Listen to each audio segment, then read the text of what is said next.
pinanonood na namin si Kat, hanggang na-touch talaga ako nung humingi siya ng sorry. Sana mapatawad mo ko. Kumbaga sabi ko, Coach, sino ba namang humingi ng tawad sa yung tao? After all, kahit gaano kasakit, sabi ko, ang masakit kasi sa akin, hindi lang ako yung lola ko eh. Kasi syempre lumaki ako sa lola ko, kilala niya yung pagkatao ko. Tapos di ba kung ano yung mga issue about yung mga nangyari. Saan nasaktan Si Lola? yung lola mo? Yung mga sinasabi ni Kat nung una nung araw, yung mga interview niya, di ba? Lahat, syempre hindi magaganda yung mga sinasabi niya tungkol sa akin.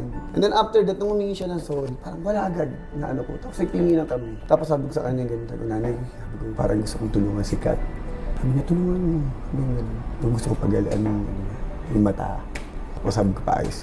Sabi niya, think ano yun. Kaya hindi yun, pinakontak ko agad, tinawagan namin. Kasi syempre, sa kanya ako dadaan siyang finance ko eh. Finance officer. Oo, kaya sinasabi ko nga kay Ord na nakikita ko kasi yung pagiging paganda ng puso ni Jules. Walang pag-ano na, baka magkano yan. Yung mga ganun mga maliliit na mga hindi. Kung ano yung may tutulong.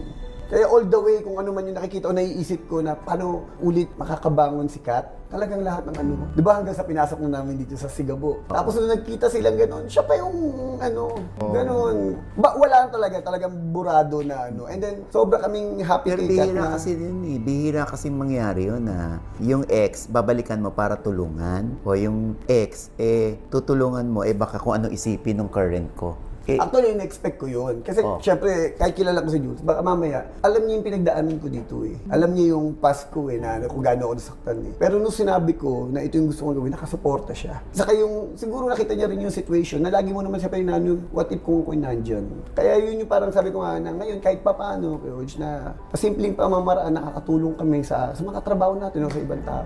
Bakit naman hindi? Kung tayo yung way para makabalik ulit